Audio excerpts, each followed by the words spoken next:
I had a purpose. I wanted to be one of the best basketball players to ever play. And anything else that was outside of that lane, I didn't have time for. There's a quote from one of my English teachers at Lower Merion named Mr. Fisk. He had a great quote that said, "Rest at the end, not in the middle." And that's something I always live by. I'm not going to rest. I'm going to keep on pushing now. There are a lot of answers that I don't have, even questions that I don't have. But I'm just going to keep going. I'm just going to keep going, and I'll figure these things out as we go, right? And you just continue to build that way. So I try to live by that all the time. At what age did that goal become crystal clear? I made that deal with myself at 13 years old. At 13 years old? 13 years old. That's the you deal were I made. crystal clear about it? Crystal clear. And where did inspiration come from? The love of the game.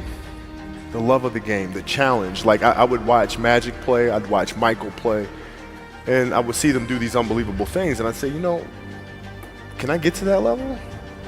I don't know, but let's find out. Let's find out. And so that curiosity to see where I could push this thing led me down that path, I think. I had a summer where I played basketball when I was like 10 or 11 years old, and here I come playing, and I don't score 1 point the entire summer. Not a free throw, nothing, not a lucky shot, not a breakaway layup, 0 points. And I remember crying about it and being upset about it. And my father just gave me a hug and said, "Listen, whether you score 0 or score 60, I'm gonna love you no matter what." Wow. Now that is the most important thing that you can say to a child.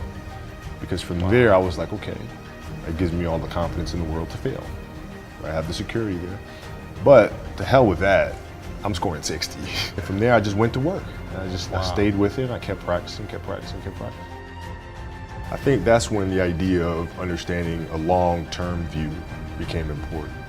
Because I wasn't going to catch these kids in a week. I wasn't going to catch them in a year, right? So that's when I sat down and said, okay, this is going to take some thought, all right? What do I want to work on first? All right, shooting. All right, let's knock this out. Let's focus on this. Half a year, 6 months, do nothing but shoot.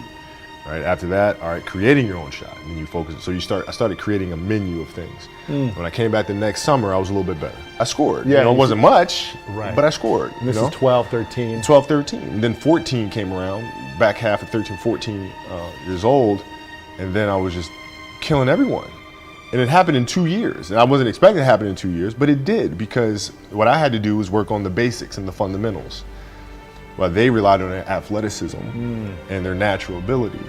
And because I stick to the fundamentals, it just caught up to them. And then my body, my knees stopped hurting, I grew into my frame, and then it was game over. Wow. Were you always competitive from the day you were born? You were super competitive? Competitive with things that I participate in. So I'll put it to you this way. So basketball for me was the most important thing. So everything I saw, whether it was TV shows, whether it was books I read, people I talked to, everything was done to try to learn how to become a better basketball player. Everything. And so when you have that point of view, then literally the world becomes your library to help you to become better at your craft. So at 13 years old, I had a I had a kill list. And so, they used to do these rankings. It was Street and Smith basketball rankings. And I was nowhere to be found because I was like 6'4", scrawny, like 160 pounds soaking wet. So I was like 57 on the list.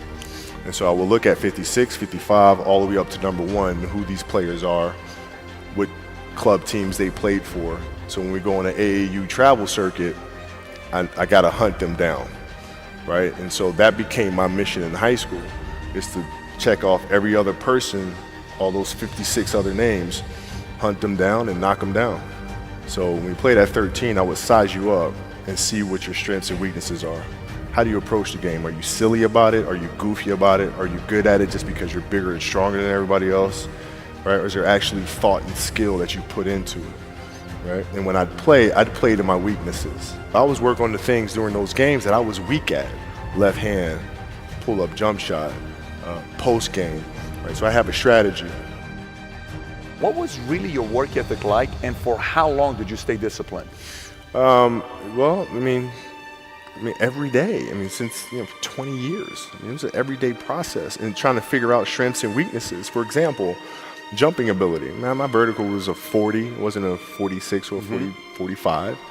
My hands are big, but they're not massive, right? So you got to figure out ways to strengthen them so your hands are strong enough to be able to palm a ball and do the things that you need to do. Quickness, I was quick, but not insanely quick. I was fast, but not ridiculously fast, right? So I had to rely on skill a lot more. I had to rely on angles a lot more. I had to study the game a lot more.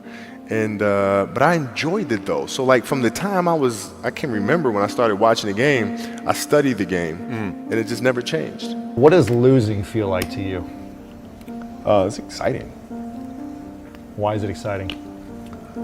Because it means you have different ways to get better. There's certain things that you can figure out that you can take advantage of, right? Certain weaknesses that were exposed that you need to shore up, right? So it was exciting. I mean, it sucks to lose, right. But the hardest thing is to face that stuff. That's a really, really tough challenge. How did you get mentally and emotionally so strong where it doesn't bother you? Well, you got to look at the reality of the situation. Like for me, it's not, you kind of got to get over yourself, right? And then after that, it's okay, well, why did those air balls happen?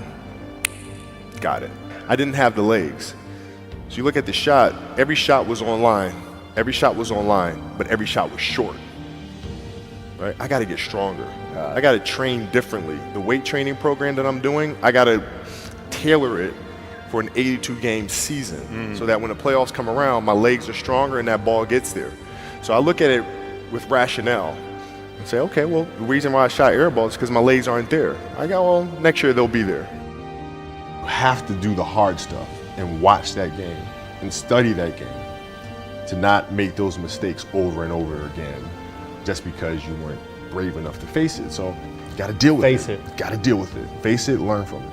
You don't want to have that feeling again, do you? Right? So you got to really study it, face it, and not to say you'll win the next time you face it, but at least you'll give yourself a better chance. Yeah. It's an obsessiveness that comes along with it. You want things to be as perfect as they can be, understanding that nothing is ever perfect. But the challenge is try to get them as perfect as they can be. And what can you do? It's in your control. So control what you can. You have this mindset, but how did you develop that? I don't know if that's what you call the Mamba mindset, but how did you develop that? And when did it start? It started in middle school and high school. Because a lot of the kids that I was playing against were inner city kids. Yeah. And so they're looking at me as if, okay, this kid's soft. They felt like they could try to be physical or try to intimidate me and do all this other stuff, which they couldn't, right? But now I'm saying, okay, well, you're trying to attack me. How am I going to attack you? How can I mentally figure out ways to break you down? How can I show you that, no, I have the edge, right? And so that's when it first started for me, is figuring out how to get the upper hand on an opponent that way. And what would you do to mentally break people down then? One of the things I would do is, while everybody would be at the cafeteria work, eating and doing all sort of stuff, I'd just go back to the gym. And so that was my way of showing them, yeah, I may be from the suburbs, but you're not going to outwork me. Wow. Like I see a lot of players take vacations with other players that are close friends, and we'll just take vacations just to take vacations, or just hang out just to hang out. Like I never did that. Why not though? Why didn't you do that? Well, because when I retire, I didn't want to have to say, I wish I would have done more. I don't want that. I played games with the flu. I played games with 102-degree fever, man. We had a game against Toronto in 2000. And Vince was tearing the league up. My back was jacked. So I would be in the layup line like, okay, there's a lot of days where you can rest and recover. Today ain't one of them. Your back can bother you any other day. That ain't bothering me today. He gonna have to see me today. You're playing against the Golden State Warriors. Score is 107-109. You guys are close to getting into the playoffs. You know exactly what happens in the game. You go up, you're about to take your shot, and then all of a sudden, boom, Achilles happens, right? Friend of mine, Nima, he is here just to listen to. He played ball.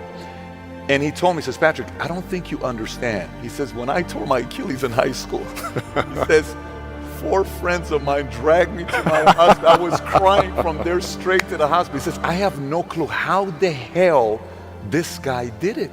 He went and hit the free throws, and then you walked off the stage. How the hell do you tolerate that kind of pain? You know, I use this. I tell this example, and I think this is the best way to explain it. You know, you have a hamstring injury, you pull your hamstring really, really badly, you can barely walk, right? Let alone play anything. You're at home, all of a sudden a fire breaks out in the home, right? Your kids are upstairs, you know, wife is wherever she may be, you know, going down. I'm willing to bet that you're gonna forget about your hamstring, you're gonna sprint upstairs, you're gonna grab your kids, you'll make sure your wife's good, you're getting out of that house. And the reason is because the lives of your family are more important than the injury of your hamstring. And so when the game is more important than the injury itself, you don't feel that injury. Not at that time.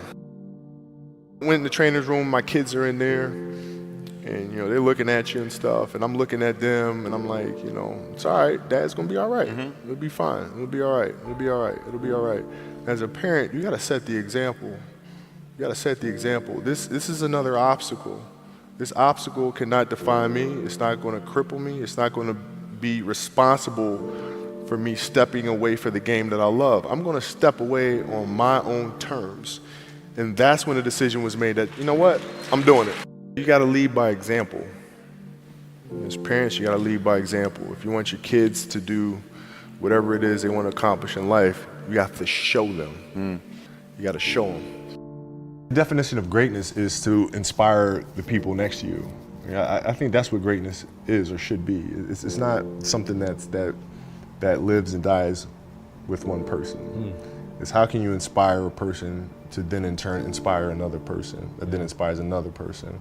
And that's how you create something that I think lasts forever. Yeah. And I think that's our challenge as people, is to figure out how our story can impact others and motivate them in a way to create their own greatness.